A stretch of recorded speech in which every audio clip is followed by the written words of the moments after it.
Index અને Stokes react કરશે, પરંતુ અત્યારે તો પ્રી ઓપનિંગ બીટ સેટલ થયા છે મજબૂતી સાથે 24,568 નિફ્ટીના levels, Nifty bank 52,511ના levels.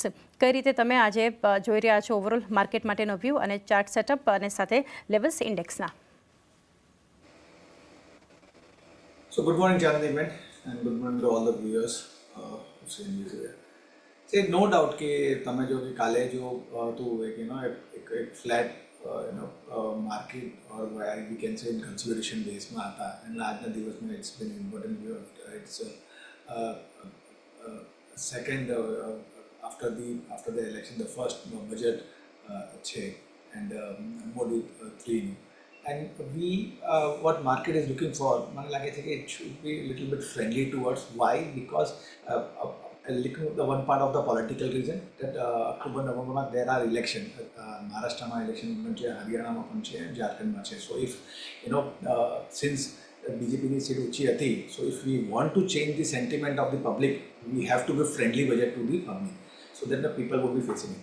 Coming to the market point of view, મને લાગે છે still 24,100, 24,400 આ સપોર્ટ ઝોન છે, અને આગળ તમારું 24,100 બ્રેક થયું, then we can say કે તમારું short term would be negative. Otherwise 24,100 should be intact as a support. ઉપરમાં હું અગર રેઝિસ્ટન્સની વાત કરું તો ઇમિડિયેટ આનું જો રેઝિસ્ટન્સ આવે છે 24,650 અને બીજો તમારો 24,800. It can be precise to 25,200 also. So રેન્જની હું વાત કરું આજના દિવસમાં 24,100 નીચેમાં છે, और ઉપરમાં 24,880 ઉપરનું છે. બેંક નિફ્ટીની વાત કરો તો bank Nifty still it's been trading above 52,000 mark, but trading below 52,800. So અગર નાની રેન્જની વાત કરું તો 52,000 નીચેમાં છે, ઉપરમાં 52,800 છે. બ્રોડર પિક્ચરની હું વાત કરું તો ટ્રેન્ડ રિવર્સલ આવશે if we break 51,500. અગર તમારું 51,500 બ્રેક થયું, then we can say કે ટ્રેન્ડ રિવર્સ થયું છે, એન્ડ શોર્ટ ટર્મ પ્રમાણે we can move further down.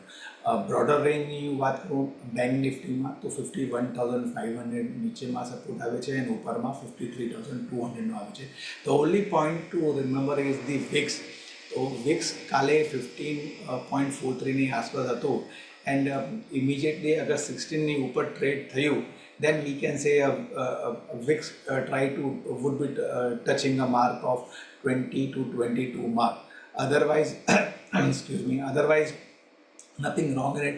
મને લાગે છે કે at that after the budget session would be getting over, then market might try to react. So that time VIX might be shooting up, but still if VIX close below 18 marks, nothing wrong in it. So overall there would be a volatility in the market, but that volatility should be used to invest if long term. Trader wise, I would be saying just right now wait and watch, let the dust be settled in a couple of days. But agar swing niche ma ave, then that opportunity should be used to go long if you are an investor. જી, definitely એક view market પર. અને Sunil sir, રજા લઈએ પહેલાં છેલ્લે એક ચર્ચા તમારી સાથે. રૂરલ કન્ઝમ્પશન આ થીમ પણ આ બજેટમાં ખાસ એક ફોકસમાં રહેવાની છે. કઈ રીતે અહીંયાથી એક્સપેક્ટેશન તમારી બનતી દેખાડી રહી છે? આઈ થિંક એ જરૂરી પણ છે કે તમે રૂરલ કન્ઝમ્પશનને ગ્રોથ આપો, બિકોઝ તમે જોશો તો જે રીતે ઇલેક્શનમાં ગવર્મેન્ટે થોડો માર ખાધો છે, અને હરિયાણા અને મહારાષ્ટ્ર બહુ મોટા ઇમ્પોર્ટન્ટ સ્ટેટ છે, એસેમ્બલી ઇલેક્શન આવેલું છે. I think government will do something for the rural consumption. Number 1. Number 2, તમે FMCGની સ્ટોરી જોશો તો બધી બાજુ લોકો એમ કહેતા હતા કે ભાઈ અમારું રૂરલ જે ડિમાન્ડ છે એ બહુ સ્લો હતું. આપણે જોયું છે MSPમાં હાઇક કરી છે ખરીફ પ્રોડક્ટ્સના પર. આ વખતે મોન્સૂન પણ સારું રહેવાની અપેક્ષા છે. ઓફકોર્સ 4માંથી 3 રિજનમાં અત્યારે પણ ડેફિસિટ ચાલી રહ્યું છે, પણ ડેફિનેટલી મોન્સૂન કેન રિવાઇવ. તો government will definitely put more money in the hands of the rural economy. અને જો એ કરશે તો I think it will be really beneficial for the economy. I think one thing which we should expect, Chandni, is that some rebate on the tax front. તો જે personal income ટેક્સના પર જે અત્યારે જે સ્લેબ રેટ છે, આઈ થિંક ગવર્મેન્ટ ક્યાં ને ક્યાંક ત્યાં તમને મોટો બેનિફિટ આપી શકે. જો એ મોટો બેનિફિટ આપે તો more money remains in the hand of the what we call taxpayer, અને ટેક્સપેયર પછી એ પૈસા સ્પેન્ડ કરે તો કદાચ કન્ઝમ્પશન સાયકલ ચાલુ થાય.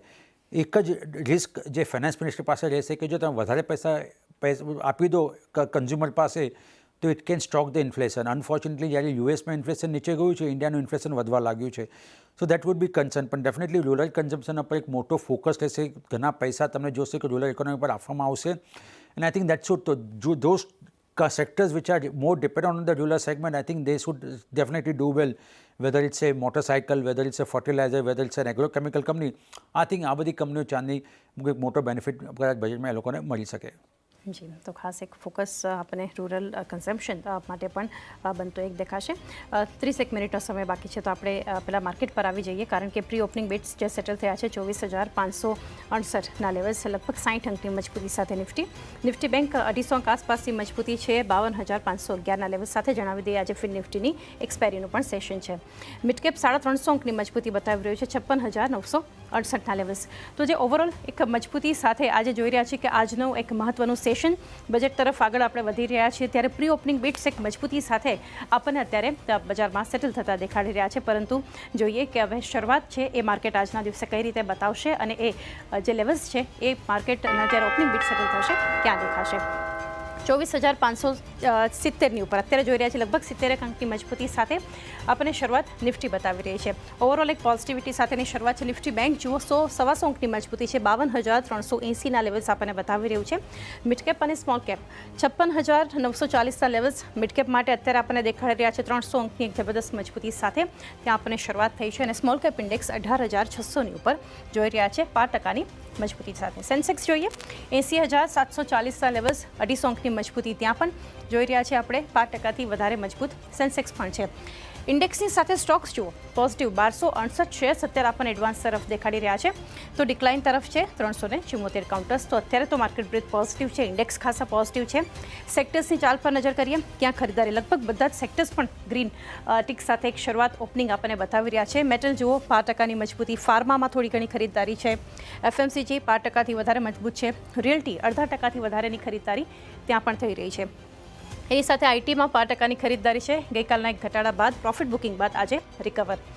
ઓઇલ એન્ડ ગેસ સેગમેન્ટ 5% મજબૂત છે. કેપિટલ ગુડ્સમાં લગભગ 0.5%ની ખરીદદારી છે, તો નિફ્ટી ઓટો ઇન્ડેક્સ પણ 5%ની મજબૂતી છે.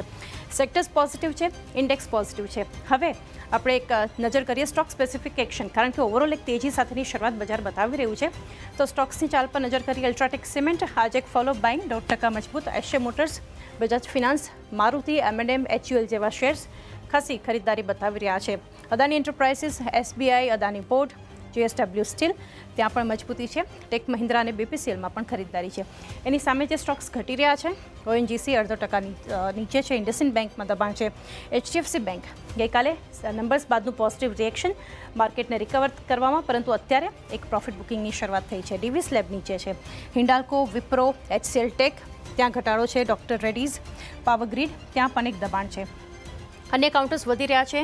NTPCમાં એક મજબૂતી છે.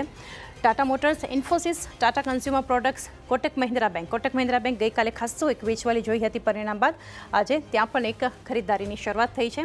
TCS, અપોલો હોસ્પિટલ તમે જુઓ, બ્રિટાનિયા, સન ફાર્મામાં ખરીદદારી છે. તો શ્રીરામ ફિનાન્સ, ભારતી એરટેલ જેવા શેર્સ અત્યારે આપણને ઘટતા દેખાડી રહ્યા છે. રિલાયન્સ પર પણ ફોકસ, ગઈકાલે ત્યાં પણ એક વેચવાલી નંબર્સ બાદ આજે ખરીદદારીની શરૂઆત અને એક રિકવરી તરફ જોઈ રહ્યા છીએ. અર્પણ, એક વ્યૂ લઈએ આપની પાસેથી. 24,560ની આસપાસ જે ઓપનિંગ બિટ્સ હજુ સેટલ થઈ રહ્યા છે, પરંતુ જે એક મજબૂતી સાથેની શરૂઆત અત્યારે બજાર બતાવી રહ્યું છે, કેટલી સસ્ટેન થશે એ પણ મહત્વનું રહેશે. નિફ્ટી બેંક 52,350ની આસપાસ લગભગ 60 અંકની, એટલે ઓપનિંગ લેવલથી અત્યારે ફરી ઇન્ડેક્સ થોડા નીચે આવતા આપણને દેખાડી રહ્યા છે, પરંતુ એક ઓપનિંગ માટેનો વ્યૂ લઈએ. સો ચાંદની, ટિલ 11 AM 11 વાગ્યા સુધી તમને માર્કેટ આ જ રીતે થોડું સાઇડવેઝ પ્રાઇસ એક્શનમાં કન્ટિન્યુ થતું જોવા મળી શકે છે, because entire market is waiting for a budget and બજેટમાં શું અનાઉન્સ થાય છે. સો મોસ્ટ લાઇકલી તમને એક રેન્જ બાઉન્ડ 24,500ની ઉપર 100 ટુ નીચે 100 પોઈન્ટ્સ, દેટ મીન્સ 24,400 ટુ 600ની રેન્જમાં તમને થોડું કોન્સોલિડેટ કરતું જોવા મળી શકે છે. એન્ડ આફ્ટર 11 AM 11 વાગ્યાથી પછી જે બજેટ સ્પીચ ચાલુ થશે એ પછી તમને થોડી વોલેટિલિટી કિક ઇન થતી જોવા મળી શકે છે. સો પ્રોબેબલી તમે કરન્ટલી એક સાઇડવેઝ પ્રાઇસ એક્શન કન્ટિન્યુ થતા એક્સપેક્ટ કરી શકો છો. બેંક નિફ્ટી પણ સિમિલર જે રીતે આપણે વાત કરી કે એક રેન્જ બાઉન્ડ જ છે, અને પ્રી બજેટ તમે અગેન ફર્ધર એક કોન્સોલિડેશન માર્કેટમાં એક્સપેક્ટ કરી શકો છો. સ્ટોક સ્પેસિફિક અપ્રોચ અગર તમારે રાખવો હોય તો તમે એક HDFC બેંકને ધ્યાનમાં રાખી શકો છો. ગઈકાલના એક સ્ટ્રોંગ રિવર્સલ પછી આજે એક તમને માઇનર ડિપ આવતું જોવા મળી રહ્યું છે. that can be a good buying opportunity. 1635 ના કરંટ ઝોન પર તમે એને બાય કરી શકો છો અને ઉપરની સાઈડ પર 1650 થી 1660 સુધીના ઇન્ટ્રાડે ટાર્ગેટ એક્સપેક્ટ કરી શકો છો. એફસી બેંક ખાસ ફોકસમાં 1650-1660ના ઇન્ટ્રાડે લેવલ્સને ધ્યાનમાં રાખીને. એ સાથે સુનિલજી, સમય થયો છે કે હવે આપની પાસેથી રજા લઈએ. સર, સ્ટોક સ્પેસિફિક કોઈ રેકમેન્ડેશન્સ તમારા નથી, પરંતુ ડિસ્ક્લોઝર્સ જાણીએ. થેન્ક્સ ચાંદની, મને બોલાવવા બદલ આ શોમાં. આપણે સાચી વાત છે, કોઈ સ્ટોક વિશે તો વાતચીત કરી નથી, પણ please consult your financial adviser before buying or selling any stock. Expect market two remain little volatile, તો થોડા સંભાળીને સાવચેતી આજે ટ્રેડ કરજો કરવા હોય તો. અને wishing you happy budget to everyone. જી સર, થેન્ક યુ.